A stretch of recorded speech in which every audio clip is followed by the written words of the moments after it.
las soluciones que estaban muy presentes en las movilizaciones sociales en París, obviamente es una apuesta por dejar quemar los combustibles fósiles, dejar los combustibles fósiles en el subsuelo, apostar claramente por soluciones que son las energías renovables, pero ahí no se acaba la lucha, ¿no? También la cuestión de la soberanía alimentaria, de cambiar radicalmente este sistema tan globalizado de la alimentación que existe hoy en día, ¿no? Que causa una gran parte del cambio climático y que no ha estado tampoco en los debates de la cumbre oficial, sino justo lo contrario. Lo que planteaban es usar los suelos agrícolas como una mera esponja que absorba las emisiones de gas de efecto invernadero de la atmósfera, que produce, por ejemplo, la quema de combustibles fósiles, y que se preservan ciertas tierras agrícolas para que sirvan como un mecanismo de absorber los gases, pero eso puede volver a causar mucha presión sobre los suelos agrícolas. La agricultura sostenible tendría una capacidad muy grande de fijar gases de efecto invernadero, por ejemplo, los oligonosas tienen una gran capacidad de fijar nitrógeno en el suelo, ¿no? O sea, el nitrógeno malo, digamos, de los gases que causan el calentamiento global.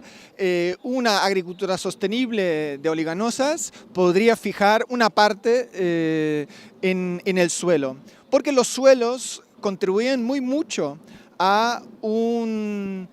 regulación de los gases de efecto invernadero. La agroecología, si fuese una agricultura sostenible a nivel local, sin insumos de grandes cantidades de petróleo, sin insumos de fertilizantes químicos, sin el uso de un transporte y una logística a miles de kilómetros de transporte, refrigerar los alimentos, de utilizar muchos plásticos para el envoltorio, etc. Si fuese un sistema de canales cortos de producción y consumo, acercar, digamos, la producción agraria sostenible a nivel de una agricultura familiar a donde están consumiendo los productos, que ya está ocurriendo, pero es demasiado poco, solo representa el 1% de todo el consumo de los alimentos, por ejemplo, en el Estado español. Eso sí sería una apuesta para reducir radicalmente las emisiones de gas de efecto invernadero. Lo que plantean las grandes empresas y desde Naciones Unidas y de algunos gobiernos de usar las tierras agrícolas como esponja para absorber parte de las emisiones que se provoca en el modelo industrial, en las ciudades, en la quema de combustibles fósiles. Y eso puede generar de que haya una competencia sobre la tenencia de estas tierras, porque en vez de destinar estas tierras a la producción de alimentos, se destinan de repente a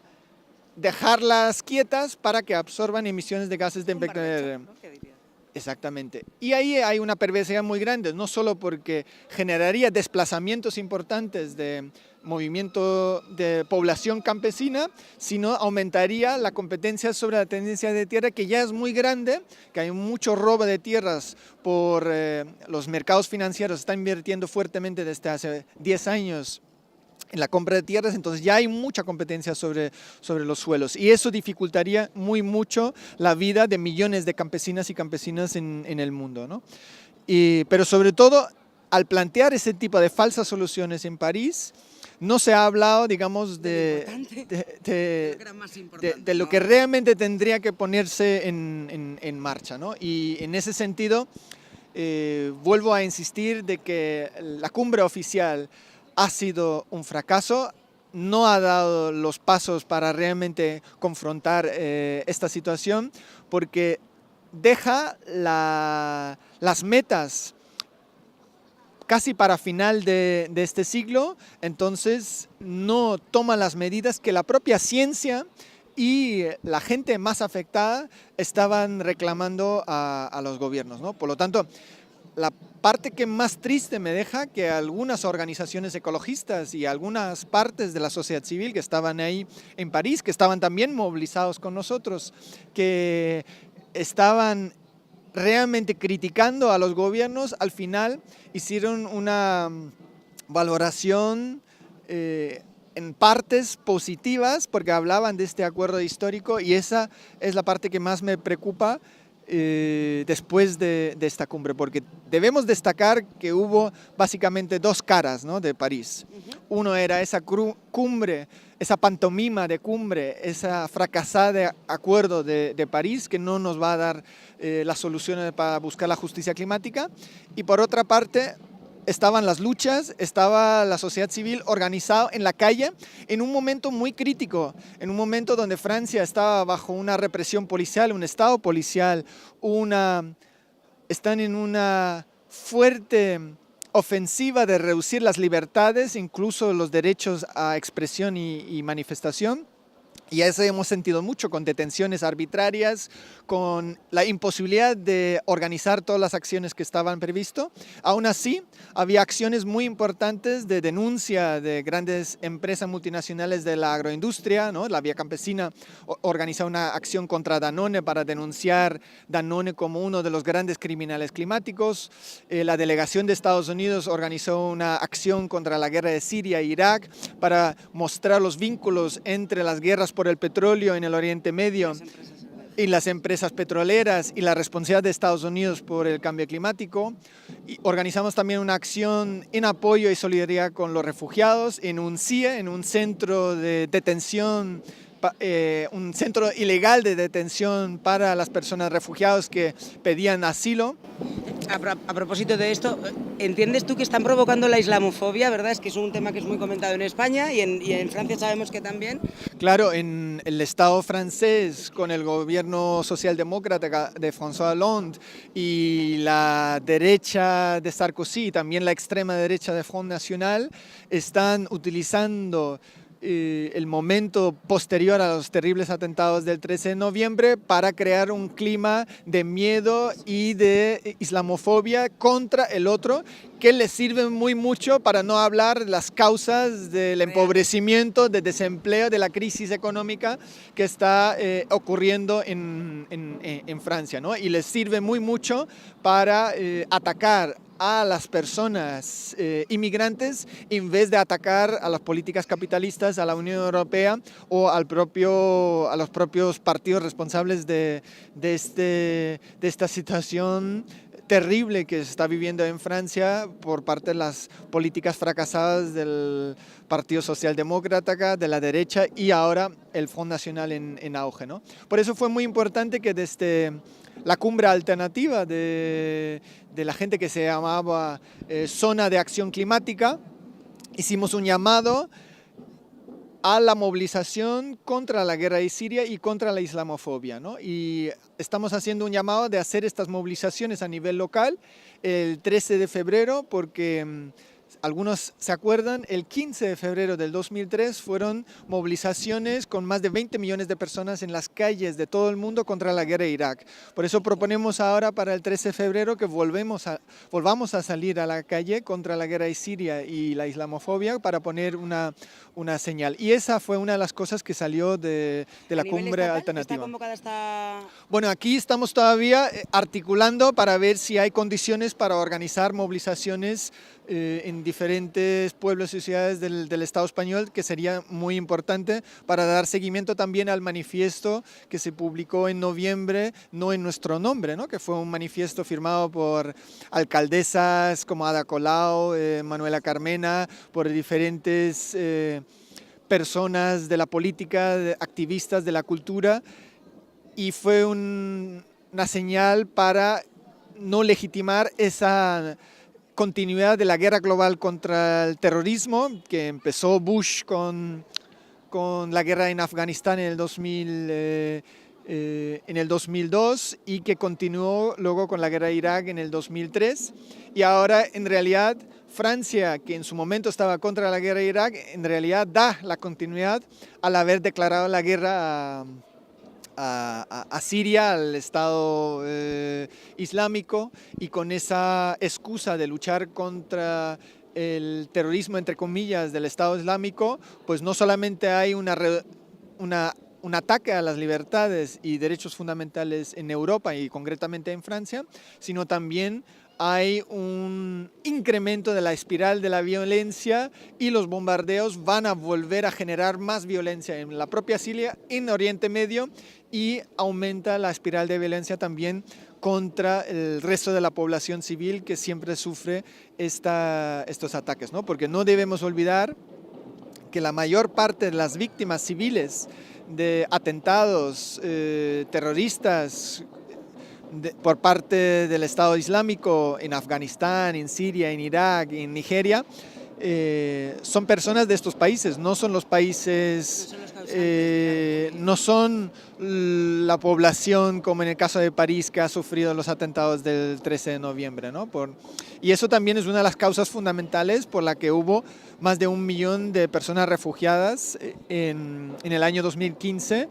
y tenemos que lamentar más de 4.700 personas que han muerto al intentar llegar a las fronteras de Europa, ¿no? Y el régimen criminal de la Unión Europea sobre migraciones y fronteras era la responsable para estos muertos, por lo tanto tenemos que considerarlo un crimen de lesa humanidad y no un accidente, sino estas pérdidas de vida que ocurren diariamente, casi diariamente en la frontera sur de Europa. Su causante es Frontex, es la política migratoria, es la política fronteriza de la Unión Europea, por lo tanto lo consideramos asesinatos y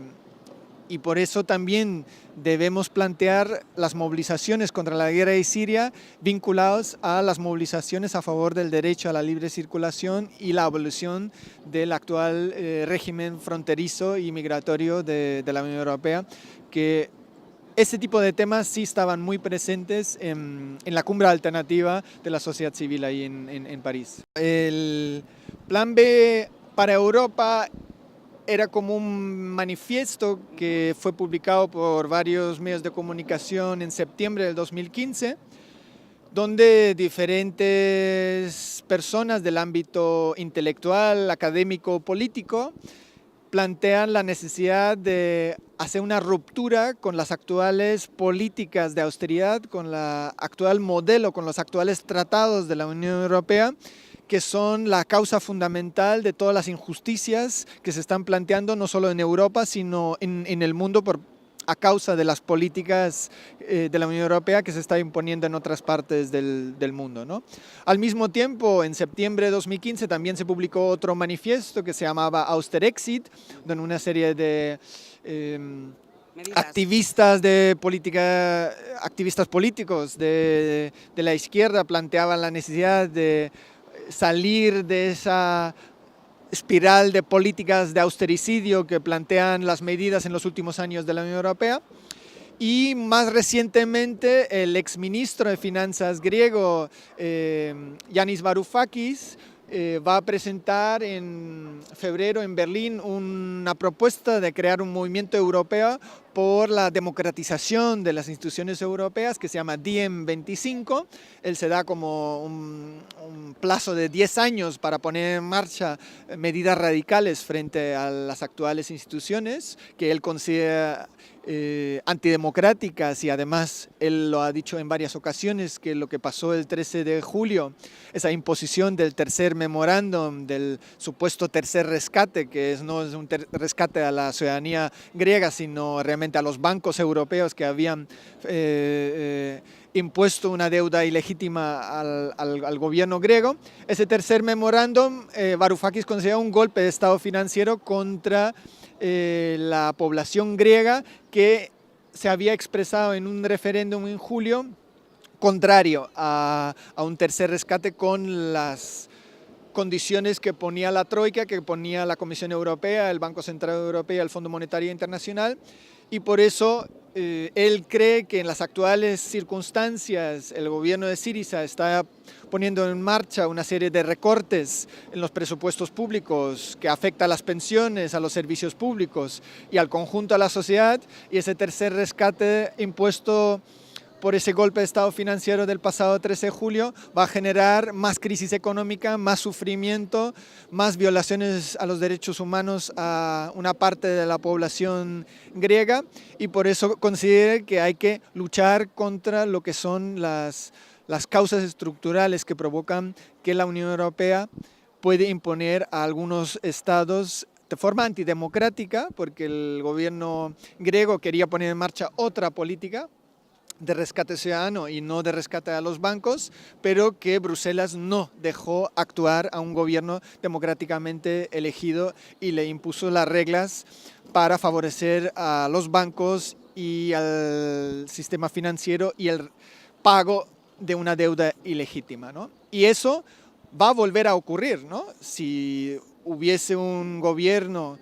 en Portugal que se opone al pago de la deuda o que pone en marcha una serie de medidas de lucha contra el desempleo, la pobreza, exclusión social, y se tiene que endeudar más, pues ahí va a estar Bruselas para obligar a Portugal de no poner en marcha estas políticas sociales. O si hubiese aquí realmente un gobierno que luche contra los desahucios, contra el desempleo, para que todo el mundo tenga acceso a una vivienda, acceso a todos los servicios públicos, pues también la Troika ya ha dicho, hace muy pocos días, el responsable, el presidente del Eurogrupo, que son todos los gobiernos que forman parte del euro, ya se pronunció que el futuro gobierno español tiene que hacer más recortes sociales y tiene que poner en marcha más ajustes estructurales, o sea, justo redoblar todos los ataques a los derechos fundamentales que hemos sufrido aquí en el Estado español y en otros países del sur de Europa, ¿no? O sea que la propuesta es unificar esfuerzos en países europeos porque por sí solos no están llegando a buen puerto. Exactamente. Entonces la idea de organizar aquí en Madrid una conferencia que llamamos Plan B para Europa, pero el nombre no es lo más importante. Ese nombre, si la gente decide luego en esa conferencia de que necesitamos otro nombre, el nombre es lo menos importante, pero bueno, para nosotros el Plan A ¿es el austericida? Es el austericidio, es esa apuesta neoliberal que sigue la Unión Europea desde casi 4 décadas, es estas políticas injustas, antidemocráticas. El Plan A significa matar a las personas inmigrantes en las fronteras. El Plan A significa rescatar a los bancos y endeudar ilegítimamente a los estados y luego hacer los recortes en sanidad, en educación. Por eso necesitamos un Plan B. Un Plan B que permite a cualquier institución democráticamente elegida y sobre todo a los futuros gobiernos que representen las mayorías sociales, que seguramente va a haber en muchos países europeos, porque es absolutamente insostenible y la gente ya no soporta más esta situación que se está dando en muchos países, entonces va a haber más cambios políticos, pues que tengan herramientas, que tengan políticas de realmente confrontar a la Troika, confrontar a Bruselas, confrontar al Banco Central Europeo, a la Comisión Europea y realmente poner en marcha políticas financieras, políticas monetarias alternativas, poner en marcha políticas que pongan sobre la mesa el no pago de la deuda ilegítima, que pongan encima de la mesa políticas comerciales que no sigan el suicidio que supone las negociaciones del Tratado Transatlántico de Comercio e Inversiones entre Estados Unidos y la Unión Europea, o otros tantos cientos de tratados de protección de la inversión que existen en el mundo. O sea, justamente ese no es el camino y por eso se plantean la necesidad de construir nuevas instituciones a nivel europeo. Se plantea también que necesitamos una nueva arquitectura que realmente sea democrática y que corresponde a las necesidades de las personas, por ejemplo, el derecho a la libre circulación de cualquier persona y el cumplimiento de la Convención de Ginebra y la posibilidad para una persona refugiada de pedir asilo, ¿no? Esas son cuestiones muy básicas que deberían ya estar solucionadas. Que deberían estar, digamos, en la agenda de cualquier gobierno que se llamar democrático, pero bueno, no estamos en esa agenda, estamos todavía en el Plan A.